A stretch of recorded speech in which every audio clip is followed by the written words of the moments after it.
Bonjour et bienvenue chez Core Yoga Paris. Je m'appelle Alice et aujourd'hui je vous emmène dans un Yin Yoga Express pour le bien-être de votre dos. Pour cette séance, vous aurez besoin d'une brique. Si vous n'en avez pas, prenez un dictionnaire ou bien une boîte un peu robuste. Et je vous propose de commencer dès à présent avec votre brique sur le dos, les jambes fléchies et on va presser nos talons dans le sol de manière à décoller notre bassin du sol pour y glisser notre fameuse brique. Option 1, dans sa hauteur la plus basse. Option 2, dans sa hauteur intermédiaire. Cette brique, on ne va pas la mettre dans le creux des lombaires, on va plutôt la mettre à la naissance des fessiers, sous le sacrum, donc au niveau de la vertèbre qui est un petit peu plate dans le bas du dos. Et ce qui va déterminer la hauteur de votre brique, c'est que l'étape suivante de cette posture consiste à allonger les jambes. Et lorsque vous le faites, il ne faut pas que ça pince au niveau des lombaires, il ne faut pas qu'il y ait d'inconfort. Donc c'est vraiment vous qui allez doser. Et si c'est OK pour vous, vous pouvez envoyer les bras au-dessus de la tête. Si ce n'est pas confortable, n'hésitez pas à juste les écarter ou bien les ramener le long du corps. Et dès l'instant que vous avez choisi la variation qui vous convient, prenez le temps de vous déposer sur votre tapis, d'arriver dans votre pratique, de couper avec tout ce qui s'est passé avant, tout ce qui se passera après. Accueillez-vous tel que vous êtes, en laissant de côté les attentes, le jugement, en réunissant toute la bienveillance et la curiosité qui vous animent pour les placer à votre endroit.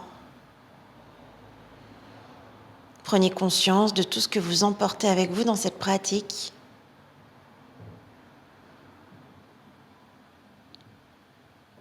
Observez votre niveau de confort dans votre propre corps. Et pour cela, n'hésitez pas à entrer dans le détail, à aller visiter chaque région de votre corps pour noter celles qui sont agréables, celles qui sont neutres et celles qui en appellent à votre attention. Ce petit état des lieux ne sert pas à pointer du doigt ce qui pourrait mal fonctionner dans notre corps, mais juste à définir ensemble le champ des possibles pour aujourd'hui. Observez également votre respiration, la manière dont elle se pose dans votre corps aujourd'hui. Est-ce qu'elle est plutôt agréable ou inconfortable ? Observez son rythme, si elle est plutôt lente ou rapide. Observez l'espace qu'elle occupe dans votre buste, si elle est plutôt ample ou étroite. Observez si elle est plutôt fluide ou saccadée. Ressentez le très léger glissement de vos vêtements sur votre peau à chacune de vos respirations, comme une caresse. Cela vous permet de prendre conscience des zones de votre buste qui se mettent en mouvement lorsque vous respirez. Et depuis ce constat, ramenez volontairement du mouvement dans le ventre. Faites en sorte que celui-ci se gonfle comme un ballon à chacune de vos inspirations. Observez les différentes régions où cette respiration ventrale vient presser, un peu comme un automassage. Le bas-ventre, les flancs, le bas du dos, le plancher pelvien. Et à chacune de vos expirations, laissez votre nombril se rétracter naturellement en direction de la colonne vertébrale, sans effort. À mesure que vous ramenez du mouvement dans votre ventre, ralentissez votre souffle. Adoucissez vos inspires et allongez vos expires. Laissez-vous bercer par cette respiration ventrale.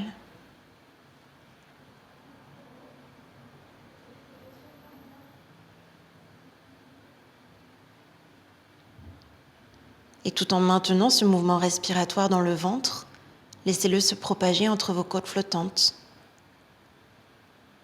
À chaque inspiration, sentez vos côtes flottantes qui se déploient vers l'extérieur. Et à chaque expiration, observez l'espace entre vos côtes flottantes qui rétrécit.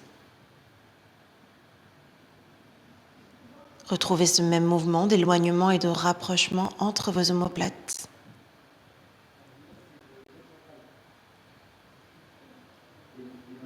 Et tout en maintenant ce mouvement respiratoire dans le ventre et entre les côtes flottantes, laissez-le se propager dans toute la cage thoracique. À chaque inspiration, laissez la poitrine s'élever, les épaules se hausser très légèrement, le haut du dos se regonfler. Et à chaque expiration, laissez tout cela s'affaisser en direction du sol. Vous respirez à présent dans tout votre buste, calmement, amplement, consciemment. Observez comme il suffit de quelques minutes pour rassembler vos esprits, pour ramener votre mental dans l'instant présent, dans votre corps.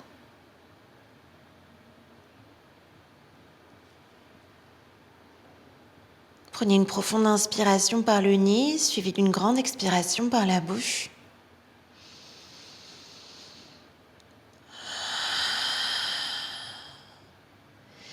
Et tout doucement, vous allez pouvoir replier les jambes, rapprocher vos pieds de votre bassin, ramener les bras le long du corps et presser vos pieds dans le sol de manière à libérer votre bassin de la brique et redéposer chacune de vos vertèbres dans le sol. Vous pourrez ensuite allonger les jambes, accueillir la détente, observer les sensations qui peu à peu s'estompent. Dans cette première posture, on est venu étirer la partie basse des psoas. Vous l'avez peut-être senti, un étirement au niveau des fléchisseurs de hanches, au niveau de l'aine.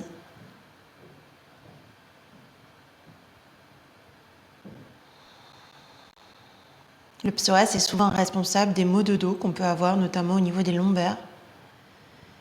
Il est également étroitement connecté à notre respiration, puisqu'il prend naissance quasiment au même endroit que notre diaphragme. Donc pour cette séance, essayez vraiment de conserver cette respiration ample et profonde qu'on a mise en place. Cela ne pourra que vous aider à vous installer un peu mieux dans les postures sans avoir à forcer. Et cela aidera également votre dos à se relâcher des éventuelles tensions qu'il peut comporter. Tranquillement, on va pouvoir s'installer sur le ventre et sur les coudes pour passer dans notre seconde posture qui sera la posture du sphinx. Les coudes ici sont à peu près alignés sous les épaules, mais si c'est trop intense, sachez qu'à tout moment, vous avez la possibilité soit d'écarter les coudes, soit de les avancer un petit peu. Ça aura le même effet, celui de désintensifier l'extension de colonne vertébrale. Vous pouvez bien sûr également jouer sur l'écart entre les pieds. Plus ceux-ci seront collés ensemble, et plus ce sera intense. Donc si vous sentez un peu comme une compression, une gêne au niveau des lombaires, n'hésitez pas à écarter un petit peu les pieds. Dans cette posture du sphinx, on vient ramener un petit peu de neutralité dans la colonne vertébrale, étant donné qu'on passe pas mal de temps, mine de rien, en posture assise, et qu'au fil du temps, le dos ne reste jamais droit très longtemps. Généralement, au bout de quelques minutes, quelques heures dans le meilleur des cas, on finit toujours un peu voûté, un peu recroquevillé sur nous-mêmes. La colonne vertébrale est ainsi en flexion, et ici, elle est en extension. Donc on ramène un petit peu de neutralité. Si vos cervicales sont fatiguées, sachez que vous avez la possibilité d'utiliser une brique à la verticale que vous placerez sous votre front, de manière à relâcher un petit peu les trapèzes, le cou, la tête.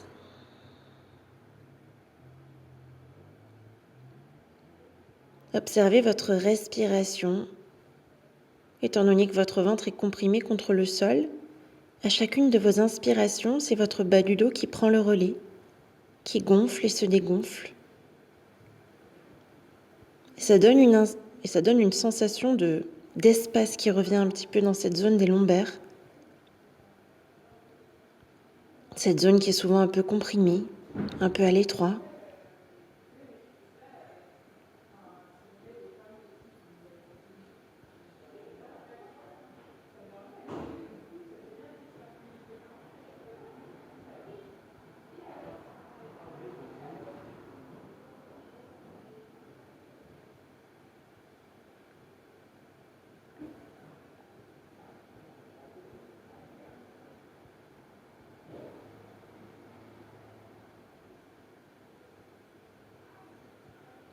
Restez à l'écoute de tout ce qui évolue en permanence à l'intérieur de vous, en termes de sensations, de respiration, mais également éventuellement de pensées, d'émotions,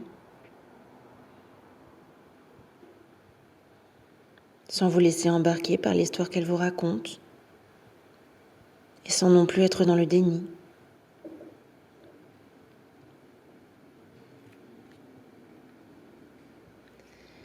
Si vous n'avez pas suffisamment de sensations, vous avez la possibilité d'ouvrir un peu les mains vers l'extérieur et de pousser dans celle-ci de manière à tendre les bras. Dès l'instant que vous sentez une compression, un inconfort au niveau des lombaires, repassez sur les coudes. Vous avez toujours la possibilité d'essayer quelque chose pour finalement vous dire en fait non, c'est pas ça dont j'ai besoin aujourd'hui, pour désintensifier juste après.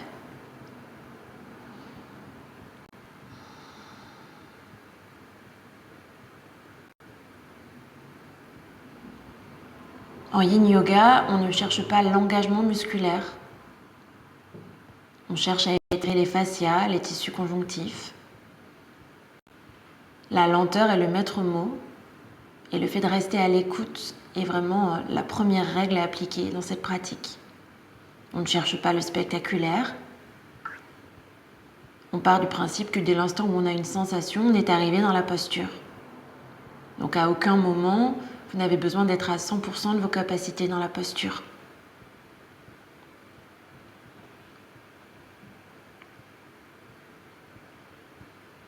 Prenez une profonde inspiration par le nez, suivie d'une grande expiration par la bouche.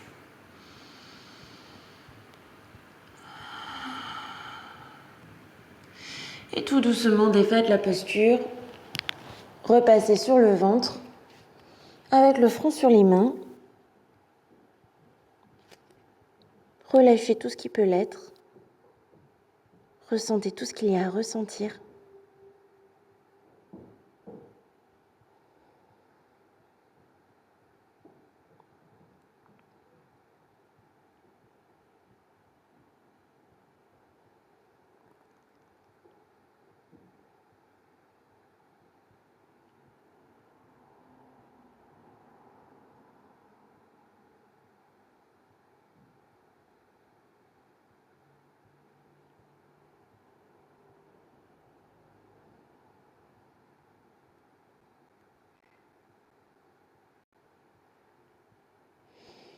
Puis très tranquillement, on va placer les mains sous les épaules pour se repousser du sol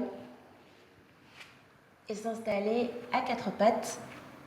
Si vos genoux sont sensibles, n'hésitez pas à glisser une petite couverture sous ces derniers. Et pour la posture à venir, on va essayer de garder nos cuisses à peu près à la verticale. Donc à aucun moment, on va aller s'asseoir sur nos talons. On garde les hanches alignées au-dessus des genoux.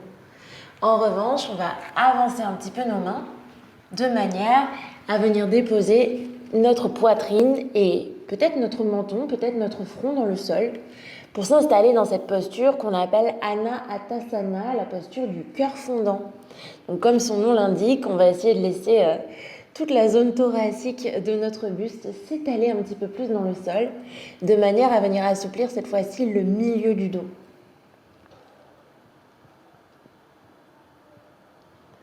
Accueillez l'étirement qui se crée dans les épaules, sur la face antérieure du buste, à l'arrière des cuisses.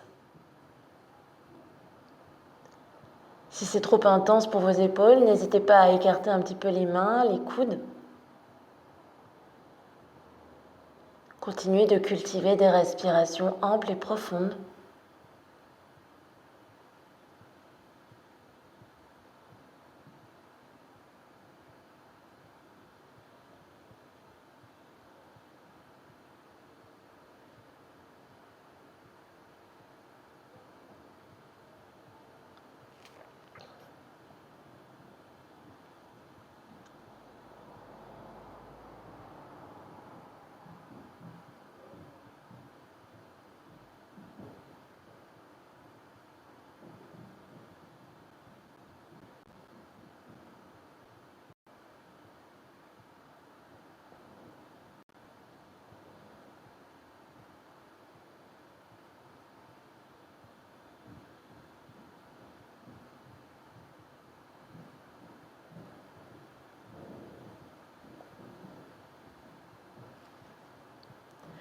Observez le fil de vos pensées. Est-ce que votre mental arrive à rester présent dans cet instant, dans votre corps? Ou bien est-ce qu'il a tendance à s'évader régulièrement? Autant de fois que vous vous surprendrez dans un autre espace-temps, bien loin de cette pièce et de votre corps, ne vous blâmez pas, dites-vous que le cerveau est ainsi fait. Pour autant, ramenez votre attention sur ce qui se passe ici et maintenant, sur tout ce que vous pouvez ressentir, sur votre respiration.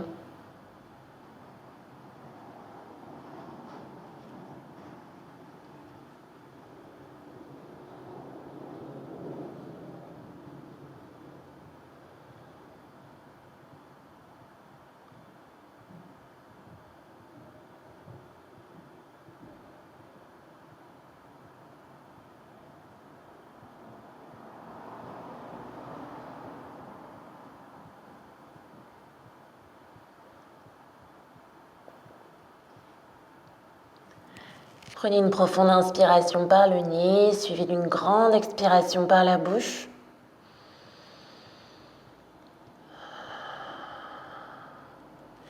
Et pour sortir de cette posture, vous allez simplement ramener les fessiers en direction des talons, les bras le long du corps, le front dans le sol. Pour vous installer en posture rebond, Balasana, posture de l'enfant. Relâchez complètement les épaules, laissez vos bras s'alourdir. Relâchez votre bassin sur vos talons.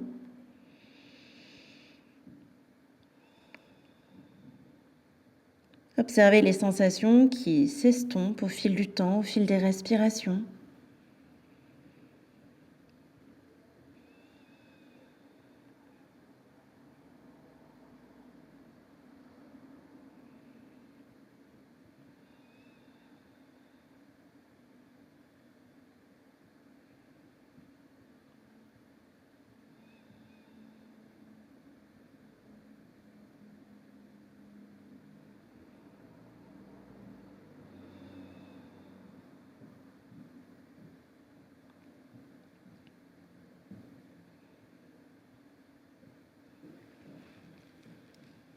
Et puis très tranquillement, on va se réinstaller sur le dos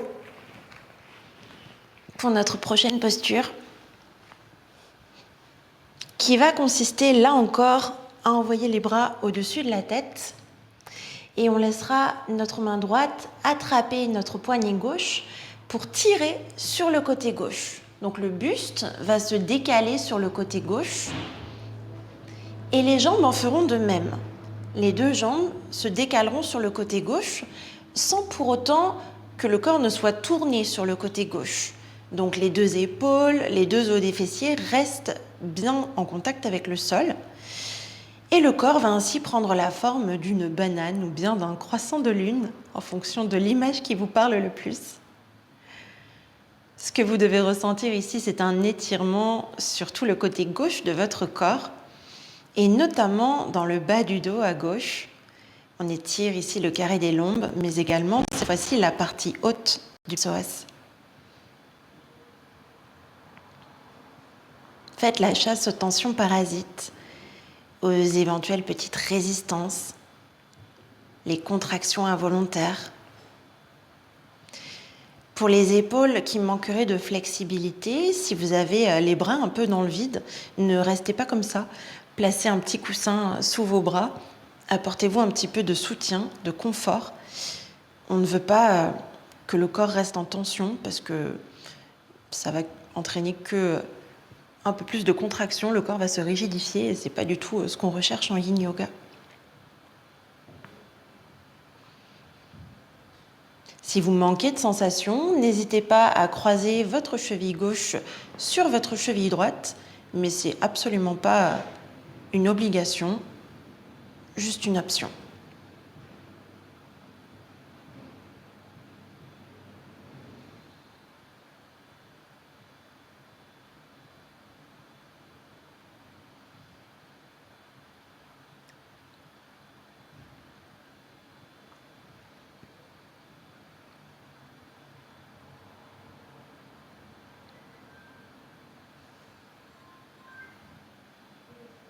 Prenez une profonde inspiration par le nez et videz complètement vos poumons par la bouche.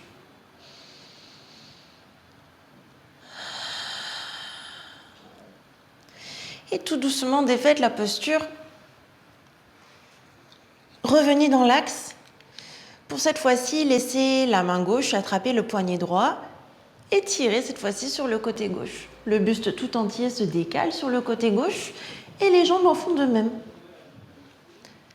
Si vous aviez choisi l'option de croiser une cheville sur l'autre tout à l'heure, dites-vous qu'on a attendu plus d'1 minute avant de le faire. Donc, essayez d'écouter un petit peu les sensations de votre corps dans ce côté. En Yin Yoga, on considère vraiment chaque côté comme une nouvelle posture. Donc, on se défait un petit peu de tout ce qu'on croit savoir de notre corps, des habitudes qu'on a. Et on écoute vraiment la sensation dans cet instant, aujourd'hui, comme elle se pose dans le corps, avant de tout de suite décider d'intensifier la posture.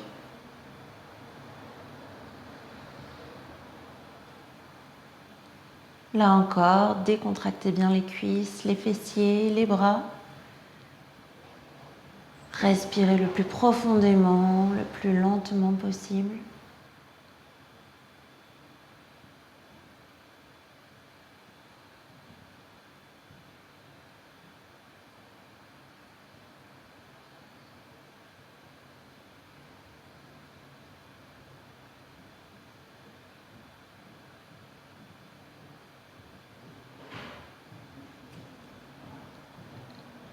Si vous ressentez le besoin d'intensifier, maintenant est un bon moment.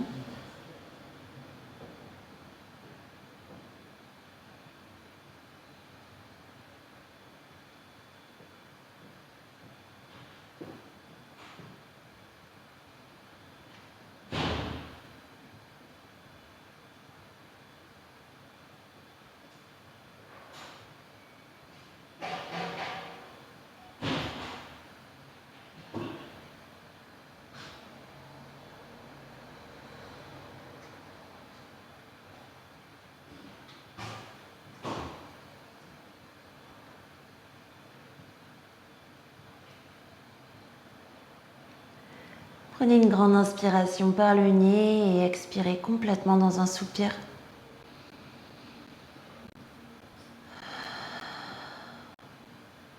Et très tranquillement défaites la posture. Revenez dans l'axe. Si vous avez la sensation d'avoir perdu votre axe, vous pouvez brièvement ramener les genoux contre le front avant d'allonger à nouveau. Et cette fois-ci, on ramènera tout simplement les bras le long du corps. On occupera autant d'espace qu'on le désire entre nos pieds, entre nos bras et notre buste. Peut-être rentrer légèrement le menton pour allonger la nuque. Faites tous les petits ajustements nécessaires pour être bien. Peut-être couvrez-vous un peu. Observez les points d'appui de votre corps dans le sol et dans chacune de vos expirations, laissez la peau s'étaler un petit peu plus sur le tapis, comme pour laisser une empreinte. Adoucissez les traits du visage, comme pour envoyer un message de détente au reste du corps. Relâchez tout ce qui peut l'être. Ressentez tout ce qu'il y a à ressentir et laissez la pratique infuser. Shavasana.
Tout doucement, préparez-vous à remonter à la surface.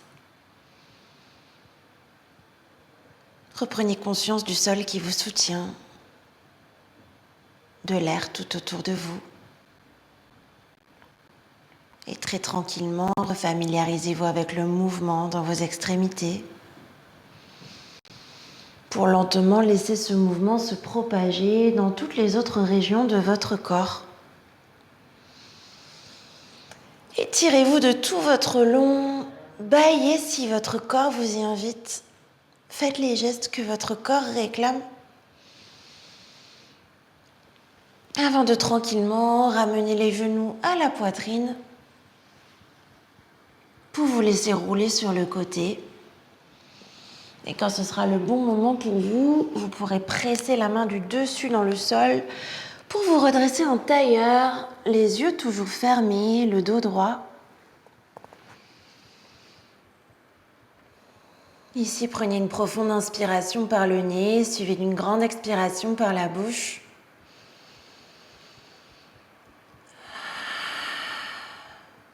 Observez-vous dans cet instant.